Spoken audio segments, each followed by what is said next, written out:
Good evening and welcome to Sunset News on this Tuesday evening. As always, we bring you news, community stories, economics, weather and sports. I am Glenora Shipura.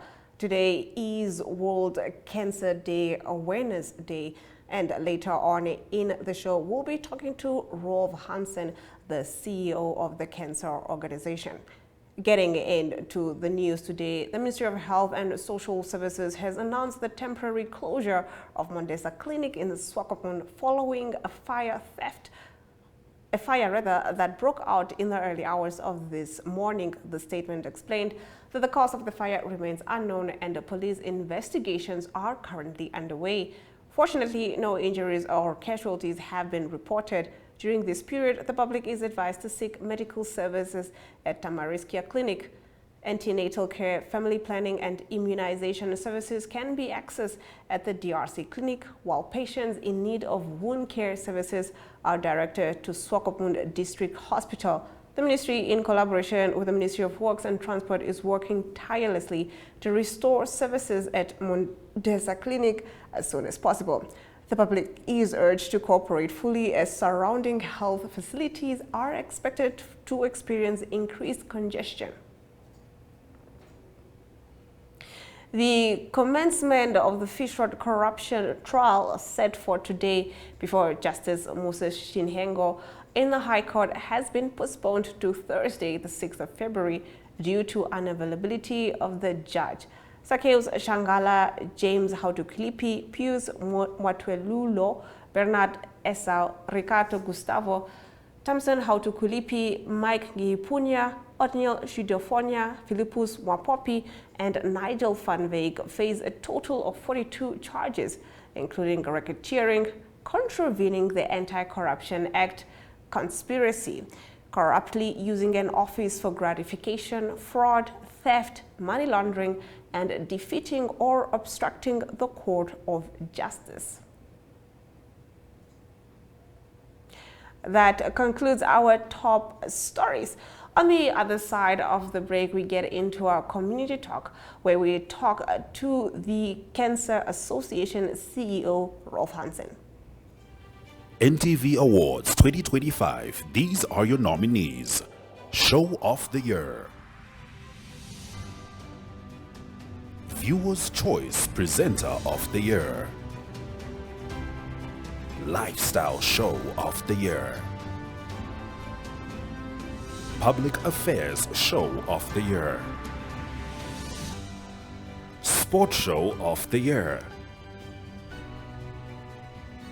Sport Presenter of the Year. My Zone Show of the Year. And Chill Personality of the Year. NTV Awards, celebrating creativity, dedication, and impact.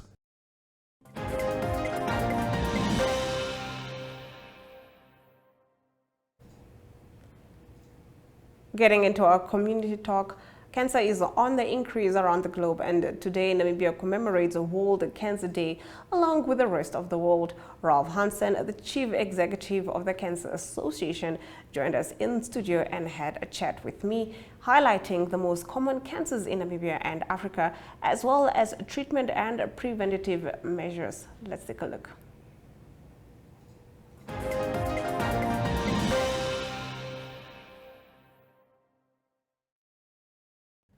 As we wrap up World Cancer Day, we are joined in the studio by the Chief Executive of the Cancer Association, Rolf Hansen.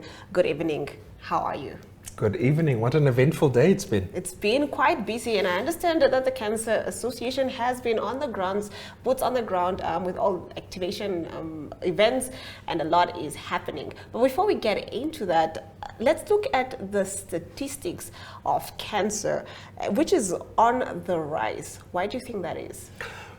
So if I just consider a decade ago when I took over the Cancer Association and the National Registry, we had about 1,700, 2,100 new cases per year.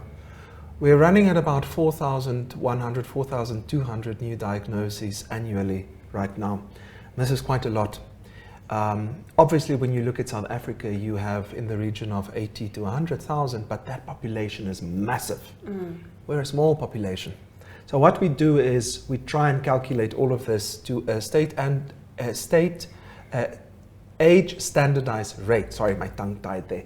Age standardized rate per 100,000, so that we can compare apples with apples. And we can say, are we at risk in Namibia? And the unfortunate reality, fellow Namibians, is that Namibia is in a red zone. The barometer has clearly shown that we need to do a whole lot more when it comes to cancer in our country. It is increasing, and the unfortunate reality is that women are most affected by cancer. Breast and cervical cancer is on the rise. And what is scary is breast, lifestyle related especially, huge challenge. So we do have a looming crisis. Speaking of that, you mentioned that it is on the rise. What are the, cancer care options available for, to Namibians? And how do they get access to it? So in private, we have got a lot of care options. We're very fortunate that we've got world-class private care, but that's also for a select few, because medical insurance is quite expensive, and it does place a heavy burden on the state healthcare system.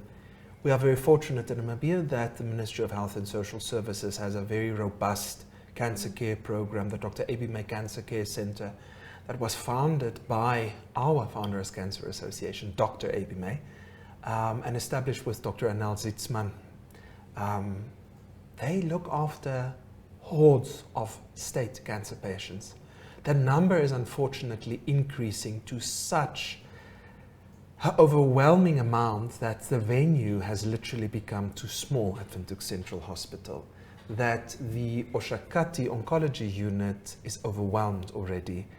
And this means that while the state does try to help as many as possible, the resources are becoming heavily strained.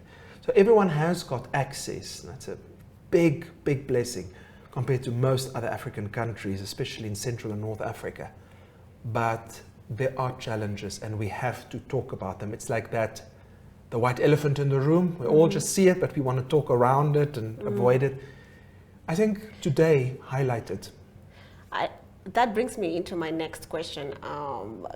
In terms of cancer care, how does Namibia fare against the rest of the world? I know you mentioned that we are, having the care, but in terms of resources, at some point there is a strain on all these units and centers. If we could benchmark with Rwanda or Mauritius or Seychelles, I would be the happiest chap in Namibia tonight. But the reality is, if you consider Angola, if you consider countries like Congo, DRC, where there are so many challenges, then we have to be very thankful as well. If you look at first world nations, there's access to treatment. But if you also consider the financing structures that they have in place, so this would be your national health insurance, for instance, and the collapse of these systems, that's hampering the access to timely treatment. And that's the thing with cancer. We need timely treatment, timely interventions. Then we're not doing too bad, but we can do better. If we consider the Western Cape in South Africa, wonderful. If you consider the rest of the country, because of the bulk of the population, it's a challenge. So there are obviously geological challenges, but there's also income disparities, and that is a big challenge. So we have got a lot of work to do, but I'm very confident today and what we've learned the last year especially, and the lessons that we take forward from here through this campaign, through UICC, WHO and WHO Afro partnerships, we are going to see great changes in the next 3 to 5 years. All right, now I do understand that today was a very busy day for the Cancer Association. Could you briefly take us through some of the activities that you had lined up for the day and why it was important to do so, and also what's next for the Cancer Association? So the Circle of Hope program is our peer-to-peer psychosocial care and support program that capacitates volunteers to provide adequate support, how to speak, how to engage, even the basics of how to approach a patient in a hospital, to understand when there are challenges, because very often we have a lot of you, our dear fellow Namibians, who want to volunteer, but you don't know how, and when we say go and speak to a cancer patient, we're afraid. So it's upskilling, upskilling our volunteers so they know the basics. So that's very important for me. Capacity building. We have a workshop that will be ongoing and launched from today throughout February and March with training at Windhoek Central Hospital. Focus on breast cancer, focus on prostate cancer, focus on cervical cancer, again, that is sponsored by our partners. We also have the volunteer training of our end-of-life program. That is a very challenging one because I don't think many Namibians want to actually deal with death and dying. But yes, we have to deal with that one. So there's a program that we have launched again today. And then something that is very close to my heart, it is the Africa Patient Organizations Connect that we launched earlier this morning. And this is in partnership with Roche, Cancer Association Roche, funding this program for Southern African patient organizations to bring and be and empower the voices of patient organizations. So we're moving a bit out of the realm of cancer and palliative care, that's unique to us, but I do feel that the voice of the patient needs to be empowered. So that happened during this day as well, and you'll hear more about it on our social media and here on this wonderful talk show as the year progresses. Definitely, which is a news show, but I understand it's been a long day, and thank you so much for coming in, giving us this information, because information, knowledge is power at the end of the day.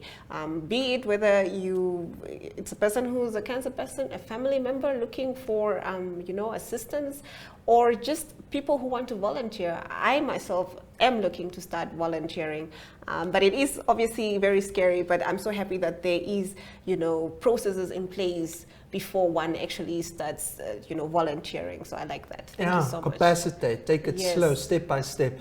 Perhaps you just bake a pancake for us tomorrow. I hope you can. I hope she can bake a pancake.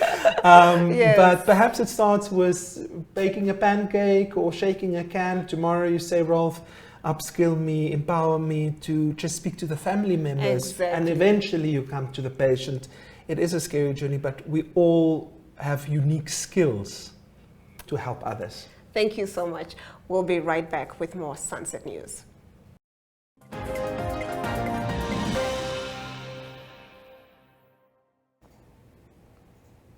Getting into our story of the day, Namibia observed a day of remembrance in honor of the late President Dr. Hakainde Geingob, who passed away on this date last year.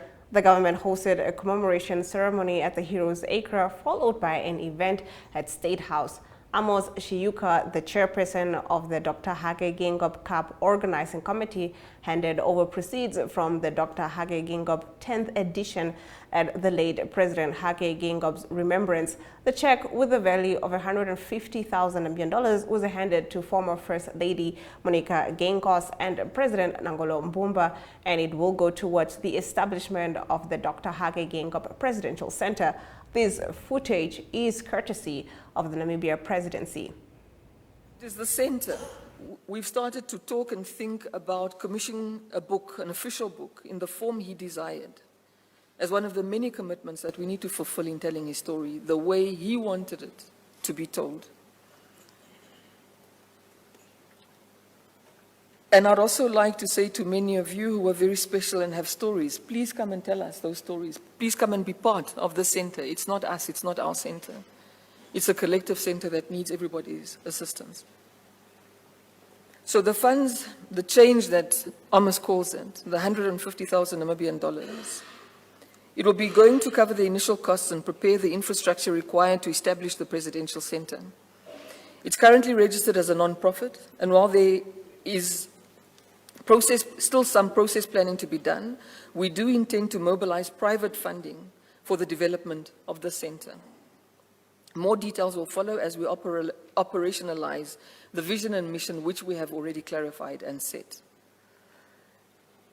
It's not possible for me, the children, or any of the family or friends to speak on behalf of Hage.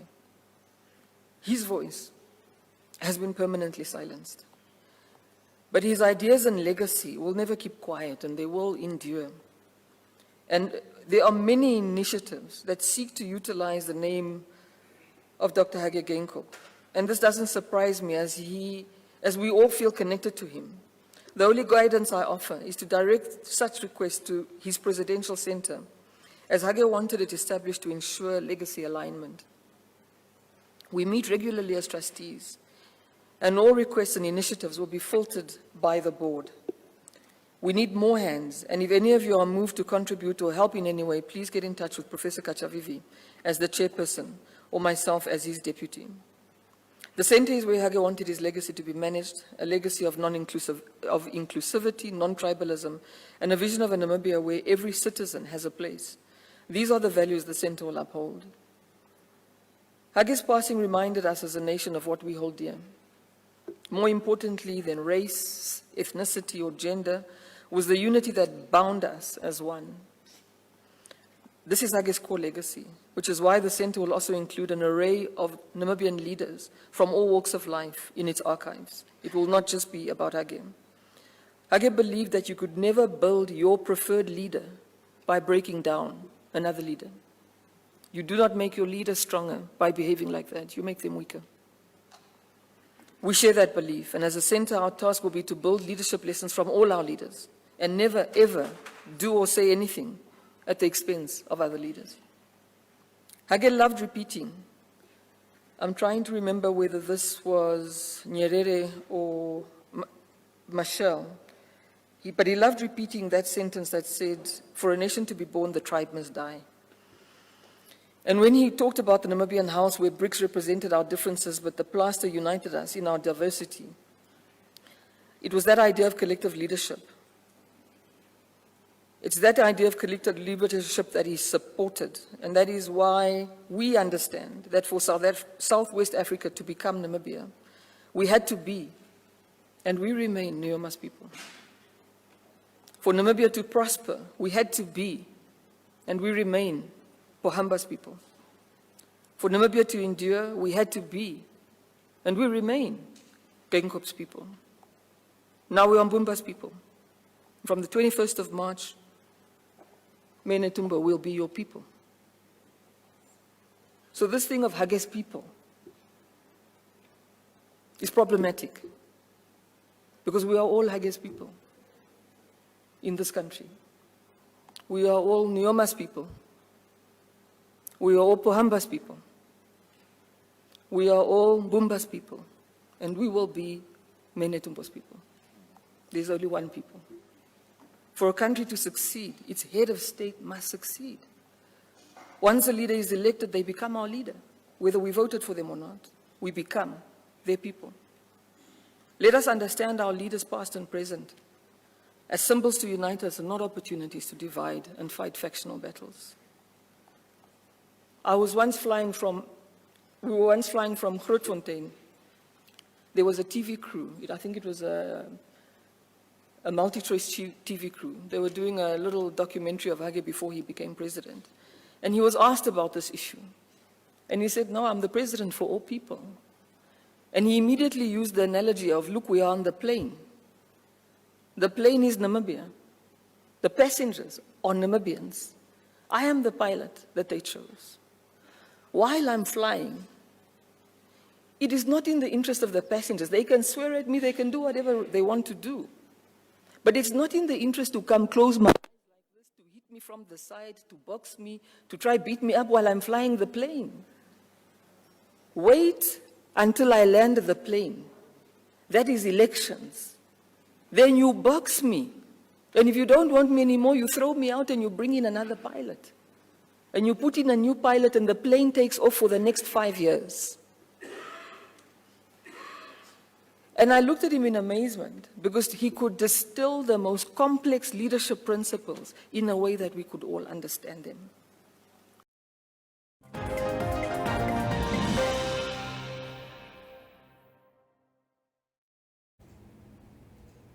Let's take a look at our economic news.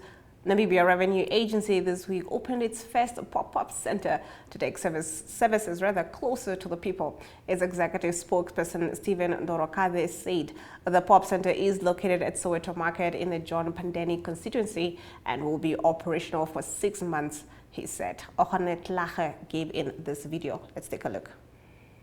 It's not just limited to Namra. Other businesses do that. And part of the reasons why you would do that is to want to establish, is there a clientele for your kind of activities and to what extent? So what we have done is that during the course of last year, we actually ran a poll to those that came through our dedicated service center. Each time you visit our dedicated service center, we would then send you a text where you rate our service. In addition to rating our services, we also then had a particular question that sought to determine as to where you are coming from. And many of the responses, more than 50% of what we got, was that people indicated that they visit the dedicated service center in the heart of Windhoek, but they originate from Katukura Central. Now Katukura Central here is not the constituency, the political constituency, but this area where we are. That then also told us that we need to set up shop in Katukura so that we can cut the distance that people need to now cover for them to come and get our services. And looking around, we were fortunate that with the municipality of Windhoek, we were able to agree on us making use of this facility. Because it's a pop-up center, it only then follows that it can't be a permanent arrangement. It's an interim arrangement. We are going to run it for 6 months, and after that we will be able to tell what the way forward is.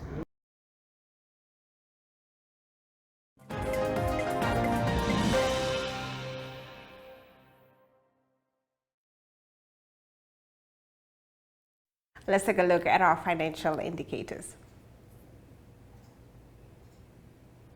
The Namibian dollar trades against the British pound at 22.92, against the euro at 19.09, against the US dollar at 18.09. 2 Namibian dollars and 50 cents gets you 1 Chinese yuan. On the commodities market, all major commodities went up, with Brent crude oil trading at 0.59%, going for $76 and 55 cents per barrel.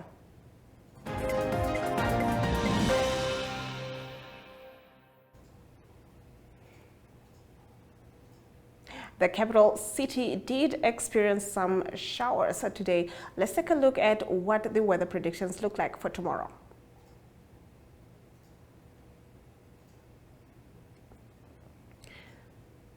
Katima Mulilo can expect cloudy conditions with a minimum of 18 degrees Celsius and a maximum of 32 degrees Celsius, while the capital city continues to still receive downpours with a minimum of 19 and a maximum of 30 degrees Celsius. Ruacana will also be expecting showers with a minimum of 19 and a maximum of 30 degrees Celsius. Henties Bay will also be receiving some showers with a minimum of 19 and a maximum of 23 degrees Celsius. Kidmaswam can expect partly cloudy conditions with a minimum of 24 and a maximum of 35 degrees Celsius.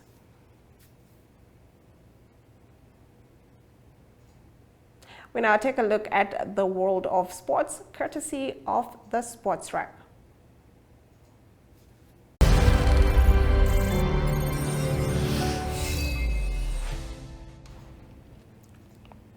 Good evening and welcome, that is, to the Sunset News Sports section courtesy of Sport Rep. I'm Jesse Jackson Kauraitha. The Namibia Football Association is seeking for the sponsorship of the NFA Cup, which involves clubs from the Premiership and lower divisions. President of the association, Robert Chimoshidi, is pleading with corporate companies to invest in the competition. It is with these reasons the president of the association is pleading with the corporate community to sponsor the competition.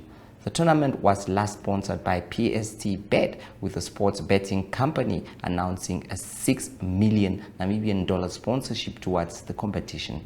The competition, which African Stars and Ongos Ladies FC won, was played in different parts of the country, attracting a number of spectators. The sponsorship from PST Bet made sure the tournament returned after years of inactivity due to a lack of sponsorship.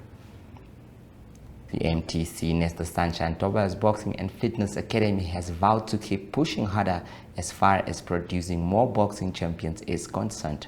The promoter says they are well on course to continue with their plans of bringing more titles to the country, as well as training upcoming talent. The stable, which has produced top caliber boxers who went on to win world and African title, is confident in the numbers they have.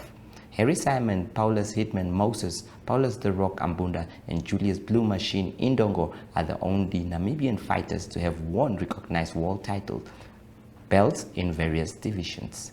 That is all we had for you this evening. Good night.